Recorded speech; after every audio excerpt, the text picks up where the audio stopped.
Assalamualaikum warahmatullahi wabarakatuh. Jumpa lagi di sini dengan gue Angga Genot. Di video kali ini kita coba akan bahas masalah sikap batin. Sikap batin terkait dengan sabar, ikhlas, dan tawakal. Kayak gimana sih bahasannya? Coba kita lihat ke depannya ya. And you are watching Next Level.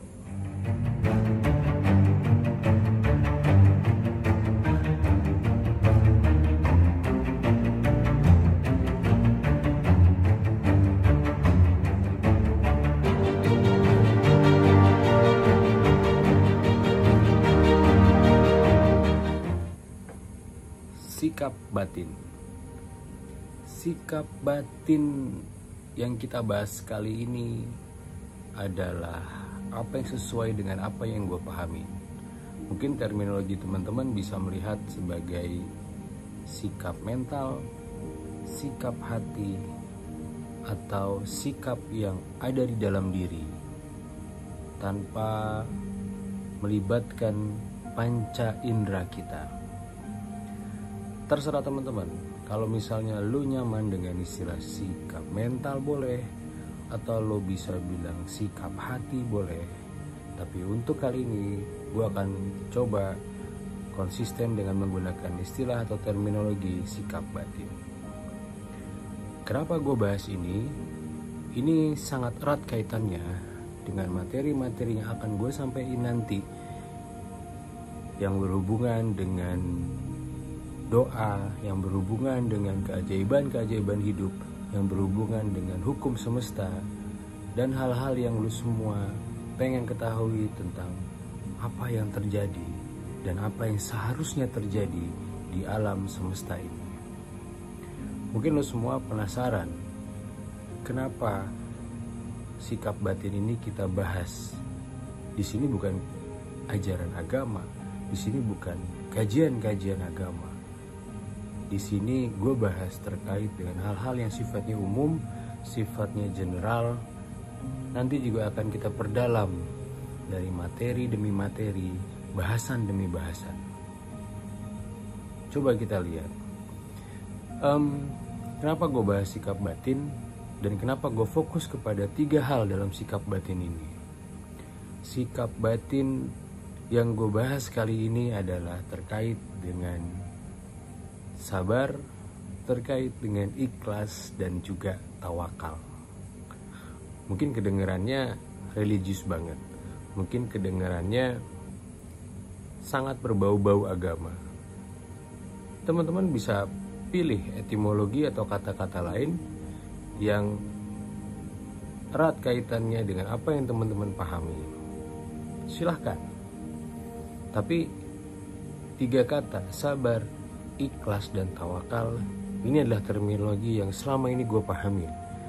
Jadi yang paling penting adalah bukan bagaimana mendeskripsikannya, bukan bagaimana memahaminya, tapi bagaimana sikap batin ini menjadi pegangan buat lu semua, pegangan buat teman-teman yang bisa menjadikan perubahan yang positif ke dalam hidup teman-teman sendiri. Coba kita lihat satu persatu. Sikap batin yang pertama adalah sabar. Sabar. Mungkin sering teman-teman dengar istilah sabar, kata sabar, perintah sabar. Di dalam lingkungan hidup teman-teman sering didengar dari pemuka agama, dari ustadz, dari pendeta, dari teman, dari orang tua, atau dari guru. Kelihatannya kata sabar itu begitu ringan di lisan, namun kenyataannya sangat berat untuk diterapkan dalam kehidupan. Apa sih sabar? Kalau menurut gue, sabar itu bukan sikap pasif. Sabar itu bukan diem, mager, dan menunggu. Sabar dalam pemahaman gue di sini adalah sikap aktif. Sikap batin lo yang aktif dalam hal menerima suatu keadaan yang lu gak suka, keadaan yang menurut lo ini musibah, tapi mau gak mau lu harus terima. Nah, ketika lu terima, lu ngapain? Selanjutnya lu cari solusi di situ. Itulah sabar menurut gue. Jadi bukan diem aja, bukan nerima tanpa ngapa-ngapain. Enggak. Nerima itu pun adalah proses aktif. Nerima itu merupakan sikap yang sangat aktif. Enggak mudah lo mengkondisikan hati lo, mengkondisikan mental lo, mengkondisikan batin lo supaya menerima keadaan. Menerima suatu hal yang lo sendiri gak pengen. Menerima kondisi yang lo sendiri gak suka. Atau lo bisa bilang lo harus menerima musibah. Ya kan? Nah, disitulah sabar, sikap batin sabar itu begitu berperan. Makanya kalau ada orang bilang sabar, ini ujian, ada kan judul filmnya. Sabar, lo harus lewatin semua. Sabar, ntar juga berakhir, gitu. Beberapa waktu lalu, kalimat-kalimat seperti ini, kata-kata seperti sabar, ikhlas, tawakal, itu nggak ngefek di telinga gue, nggak ngefek di batin gue, nggak ngefek di hati gue. Tapi ketika gue mengalami beberapa kejadian-kejadian yang mengubah sikap batin gue, kata sabar ini begitu powerful. Dalam perintah agama juga kan jelas ya, sabar itu adalah perintah. Innallaha ma'as-sabirin, sungguhnya Allah bersama orang-orang yang sabar. Kalau dalam Islam kan ada di Al-Quran, wasta'inu bis-sabri was-shalah, minta tolonglah dengan sabar dan sholat. Nah, jadi ketika gue mengalami kejadian demi kejadian, setelah gue mempelajari sabar itu adalah sebuah perintah, sabar itu merupakan hal yang begitu positif yang harus kita terapkan dalam sikap batin kita. Itulah mengapa sabar menjadi powerful dan sangat ngefek buat kehidupan gue, sangat ngefek buat sikap batin gue. Jadi kata sabar itu keren banget. Keren banget. Sikap batin yang kedua adalah ikhlas. Ikhlas, teman-teman pasti pernah mendengar atau pasti sering sekali mendengar ikhlas. Lo kehilangan sesuatu, udah ikhlasin aja. Baik itu barang atau orang-orang di sekitar teman-teman yang pergi misalnya, udah ikhlasin aja, bukan rezeki lo, kan gitu. Seringkali pasti mendengar kalimat-kalimat seperti itu. Atau digunakan pada kejadian yang lain. Teman-teman memberikan sesuatu, lo ikhlas gak nih? Gitu kan. Nah, ikhlas itu apa sih? Banyak persepsi tentang ikhlas. Tapi dalam konteks ini, gue akan coba mendeskripsikan ikhlas itu seperti apa yang gue pahami. Nah, ikhlas itu bukan berarti rela. Ini bahasa Indonesia. Ikhlas itu gue rela, gue ikhlas. Kalau itu namanya ridho atau redo. Lo kehilangan sesuatu, iya deh gue ikhlas, gitu kan. Atau melepas sesuatu, gue ikhlasin aja. Nah, itu nggak tepat. Dalam pemahaman gue di sini, ikhlas itu sebenarnya gue ngambil dari referensi agama gue di sini. Agama gue Islam. Dalam Al-Quran, kitab suci agama Islam, ikhlas itu prinsipnya adalah lo ngejalanin perintah-perintah agama, lo ngejalanin perintah-perintah Tuhan dengan ikhlas. Ya, artinya apa? Lo nggak ngarepin sesuatu dari apa yang lo jalanin itu. Lo melakukan sholat, lo zakat, lo puasa, lo haji, lo sedekah, ikhlas. Karena apa? Ya jelas, karena itu perintah dari Tuhan lo, perintah Allah. Lo ngelakuin sesuatu karena ikhlas. Jadi konteks dalam ikhlas yang gue tekankan di sini adalah bukan ikhlas lepas kehilangan sesuatu, tapi yang tepat adalah, yang benar adalah ikhlas karena lo melakukan suatu rangkaian ibadah karena emang ini disuruh sama Tuhan lo, emang ini disuruh sama agama lo. Itu konteks ikhlas yang tepat. Nah, kenapa sih ini penting dalam sikap batin kita kali ini? menurut gue penting banget. Karena lo tahu kan, dalam perspektif agama gue, agama Islam, dibilang bahwa wa ma khalaqtul jinna wal insa illa liya'budun. Nah, tidaklah aku ciptakan manusia dan jin kecuali untuk beribadah kepadaku. Mungkin lu sebagai manusia mikir, apa iya manusia diciptakan sebagai bagian dari alam semesta ini hanya untuk beribadah? Apa iya kegiatan lu dari bangun tidur sampai lu tidur lagi itu isinya cuma ibadah? Apa iya benar begitu? Bener nggak sih? Mungkin lo sendiri berpikir, atau lo berpikir kayaknya enggak deh. Coba lo recall lagi deh, bener nggak kalimat yang di dalam Al-Quran itu? Atau ada perspektif lain? Silakan. Kalau perspektif agama gue bilangnya begitu, dan itu yang gue yakinin. Gue meyakini bahwa memang hidup di dunia ini sampai nanti ruh lu, hidup lu berakhir di alam dunia, itu nggak lain, nggak ada hal-hal yang selain ibadah yang lo lakuin.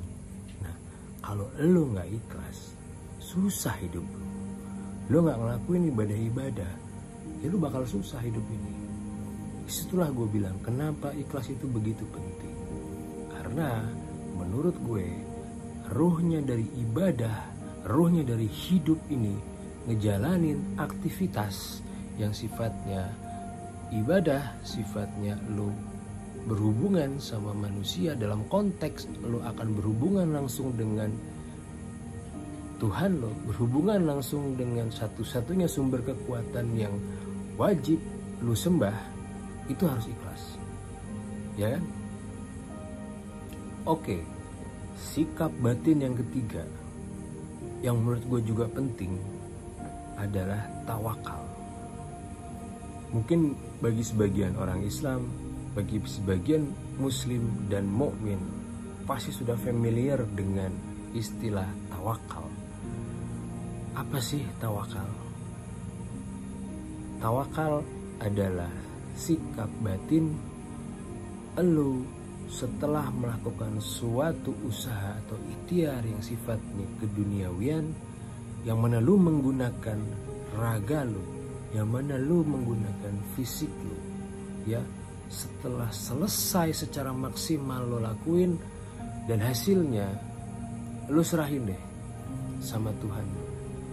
Hasilnya lo serahin sama pencipta lo. Jadi lo wajib untuk ikhtiar, lo wajib untuk berusaha, lo wajib untuk bergerak. Tapi hasil bukan hak lo, hasil bukan kewenangan lo. Nah, teman-teman mungkin berpikir, loh, gue udah usaha maksimal, gue udah berbuat semampu gue, semaksimal apa yang gue bisa, tapi hasilnya gak sesuai keinginan, gak sesuai dengan harapan. Sering pasti seperti itu kan? Nah, disitulah sikap batin tawakal ini perlu lu hidupin dalam kolbu lu, perlu lu hidupin dalam hati lu, dalam batin. Nah, ini penting. Kenapa sikap batin tawakal ini begitu mendorong lu untuk bisa usaha maksimal, tapi lu tidak berharap bahwa usaha yang lu lakuin hasilnya adalah murni dari usaha lu sendiri. Nah, sikap tawakal ini adalah sikap batin yang mesti dihidupkan dari hari ke hari. Kayak lu semua bekerja, lu semua mungkin menuntut ilmu, ada yang sekolah, ada yang kuliah. Hasilnya bukan kewenangan lu, hasilnya bukan hak lu. Hasil serahin lu sama Tuhan lo, hasil serahin sama satu-satunya zat yang mencipta, mengatur, dan memelihara lu sendiri. Disitulah gue berpikir bahwa tawakal ini, sikap batin ini begitu penting, yang harus dihidupkan, yang harus dibangkitkan lagi selama hidup. Nah, setelah kita uraikan ketiga sikap batin tadi secara general, secara umum, kita akan mendapatkan pemahaman kenapa sikap batin itu begitu penting kita hidupkan dalam aspek kehidupan kita sehari-hari. Seperti yang tadi gue bilang, sebelum gue mengalami beberapa cobaan-cobaan dalam hidup, beberapa hal-hal yang ingin gue capai, yang ingin gue ciptakan dalam hidup gue tidak begitu nggak begitu care, nggak begitu concern dengan sikap batin seperti ini. Sabar, ikhlas, tawakal itu berseliweran di telinga gue, berseliweran di pikiran gue. Tapi bagaimana kondisinya, bagaimana cara menerapkannya di dalam hati, dalam batin kita, yang akan mewujud dalam laku, tindak tanduk, dan sikap kita yang terlihat, itu gue gak tahu caranya. Dan selama proses dalam hidup gue, ketiga sikap batin tadi terdengar begitu sakral dan begitu powerful. Nah, tinggal kita konsisten, tinggal kita istiqomah dalam menerapkannya. Nah, nanti kita akan bahas lagi bagaimana penerapan sikap batin seperti ini, yang juga mungkin dari lu semua ada masukan, dari lu semua ada hal-hal tentang sikap batin lain yang menurut lu kayaknya ada tambahan. Silahkan aja tulis di kolom komentar. Oke, jangan lupa like and subscribe. Dan sekian dari gue di video ini. Stay tune terus di Next Level Channel.